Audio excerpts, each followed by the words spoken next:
Bismillahirrahmanirrahim. Assalamualaikum warahmatullahi wabarakatuh. Waalaikumsalam warahmatullahi wabarakatuh. Baiklah, di sini kami akan menjelaskan mengenai tipe-tipe gelanggang pada mata kuliah struktur aljanjud. Perkenalkan, nama saya Nur Mauliddina Suji dengan NPM 19111404 dan teman saya. Perkenalkan, nama saya Nurul Fadilah Magolang dengan NPM 191114008. Yang diampuh oleh Bapak Dr. Mat Yunus Salayan, MSI. Baiklah, langsung saja kita masuk ke pembahasan materi, yaitu mengenai tipe-tipe gelanggang. Yang pertama akan dibahaskan oleh Nur Mauliddina Suji. Tipe-tipe gelanggang. Ada beberapa tipe gelanggang yang telah dibahas pada bab sebelumnya, yaitu gelanggang komutatif, gelanggang dengan elemen kesatuan, dan gelanggang tanpa pembagi nol. Berikut ini ada beberapa tipe gelanggang lainnya, yaitu suatu gelanggang komutatif dengan elemen kesatuan dan tidak memuat elemen pembagi nol sejati disebut sebagai daerah integral, itu sama dengan kawasan atau daerah integral domain. Contoh yang pertama, gelanggang bilangan bulat, gelanggang rasional, dan gelanggang bilangan real terhadap penjumlahan dan perkalian biasa masing-masing merupakan daerah integral. Demikian pula, gelanggang bilangan kompleks terhadap penjumlahan dan perkalian bilangan-bilangan kompleks merupakan suatu daerah integral pula. Kemudian yang kedua, matriks M sama dengan A, 0, 0A, di mana A bilangan real. Terhadap penjumlahan dan perkalian matriks adalah suatu gelanggang. Maka periksalah.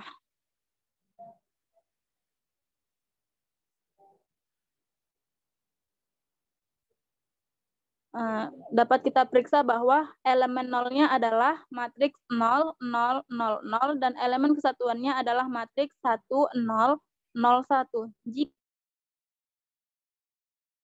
dengan A0, 0A, dan matriks B sama dengan B0, 0B, dengan A tidak sama dengan 0 dan B tidak sama dengan 0, maka matriks A dikali matriks B sama dengan A0, 0A dikali B0, 0B sama dengan AB, 0, 0, AB tidak sama dengan 0, 0, 0, 0.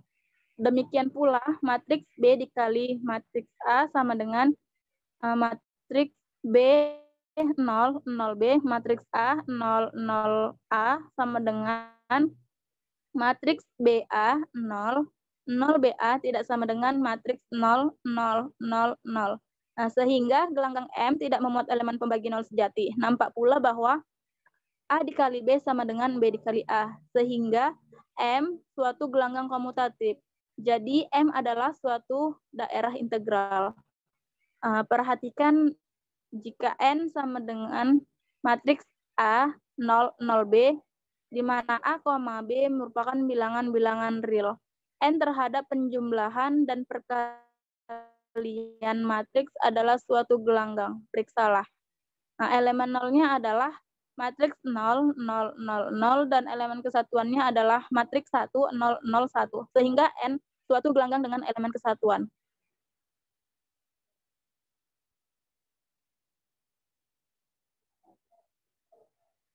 Jika A sama dengan matriks A 0, 0B dan B sama dengan matriks P 0, 0Q dan dengan A, B, P, Q bilangan real, maka AB elemen N.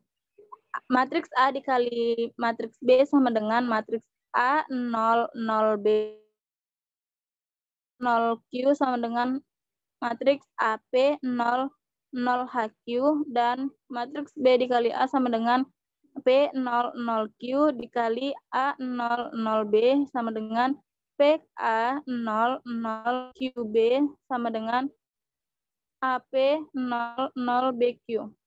Sehingga AB sama dengan BA. Jadi N suatu gelanggang komutatif. Pilih C sama dengan matriks A0, 0, 0 dan F matriks 0, 0, 0B dengan ada B bilangan real tidak sama dengan 0, maka C, D elemen N dan C dan D bukan elemen real dari N. CD sama dengan A0, 0, 0, 0, 0, 0B sama dengan 0, 0, 0, 0.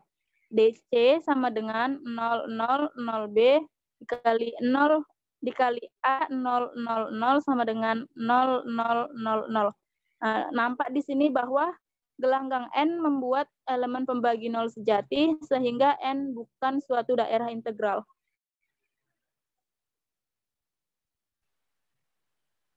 Baiklah, selanjutnya akan dijelaskan oleh Nurul Fadilah Margolang.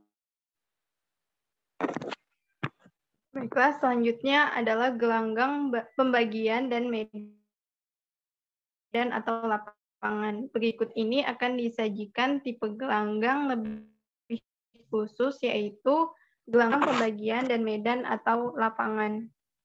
Gelanggang dengan elemen kesatuan yang setiap elemennya yang bukan elemen nol merupakan unit disebut gelanggang pembagian. Elemen unit dari pengisian itu dapat dipahami gelanggang pembagian mempunyai lebih dari satu elemen. Istilah lain dari gelanggang pembagian adalah division ring, medan miring atau lapangan miring, skew field atau sama dengan S field.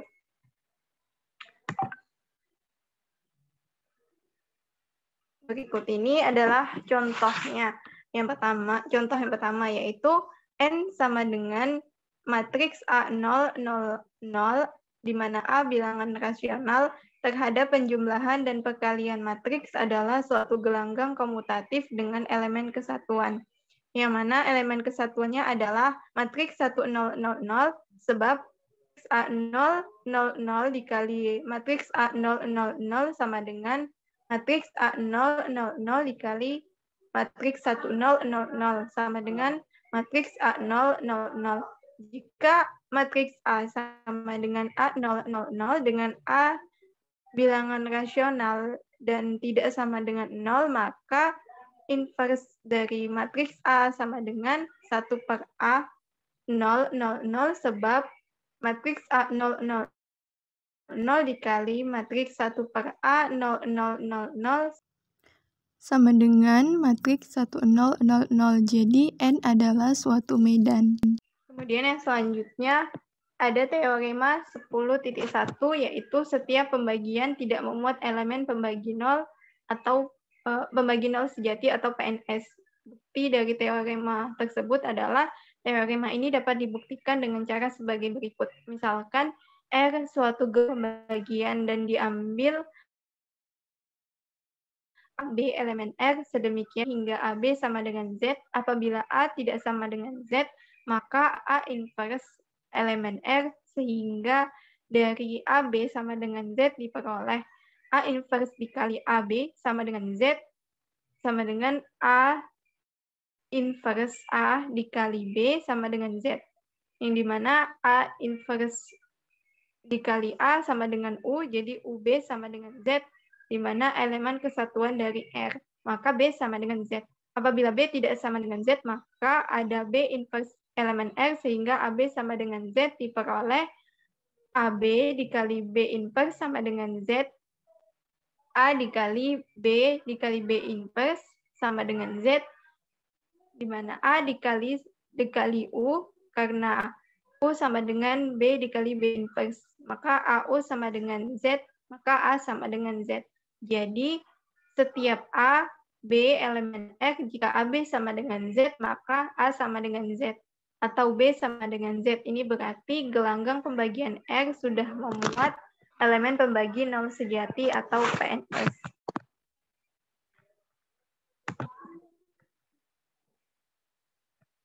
Kemudian yang selanjutnya ada teorema 10.2 yaitu setiap daerah integral berhingga adalah suatu medan. Pembuktian dari teorema tersebut adalah ingat bahwa daerah integral adalah suatu gelanggang komutatif dengan elemen kesatuan dan tidak memuat elemen PNS atau pembagi nol sejati. Sehingga untuk menunjukkan bahwa daerah integral berhingga adalah suatu medan, kita cukup menunjukkan bahwa setiap elemennya yang bukan elemen nol memiliki invers perkalian. Misalkan D suatu daerah integral yang mempunyai n elemen, ambil A elemen D sehingga A tidak sama dengan Z dan dibentuk himpunan K sama dengan AX, di mana X elemen D dan X tidak sama dengan Z. Mengingat sifat tertutup terhadap perkalian, maka setiap elemen K adalah elemen D pula, yaitu K subset dari D. Sehingga dalam K berlaku sifat pelenyapan. Jadi jika AX sama dengan AY dengan A tidak sama dengan Z, maka X sama dengan Y. Hal ini menunjukkan bahwa K terdiri atas N kurang 1 elemen dari D yang bukan elemen 0. Karena D memuat elemen kesatuan U, maka U elemen dari K. Sehingga untuk A elemen D dengan A tidak sama dengan Z, maka ada X elemen D dengan X tidak sama dengan Z pula. Sedemikian hingga AX sama dengan U. Ini berarti A inverse sama dengan X. Jadi setiap A elemen D dengan A tidak sama dengan Z, maka ada A inverse elemen D, yaitu setiap elemen D yang bukan elemen 0 mempunyai invers perkalian sehingga D adalah suatu medan.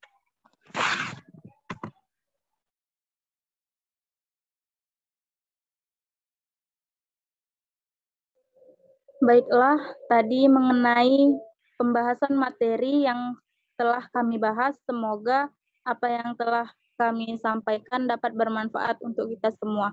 Assalamualaikum warahmatullahi wabarakatuh. Waalaikumsalam warahmatullahi wabarakatuh.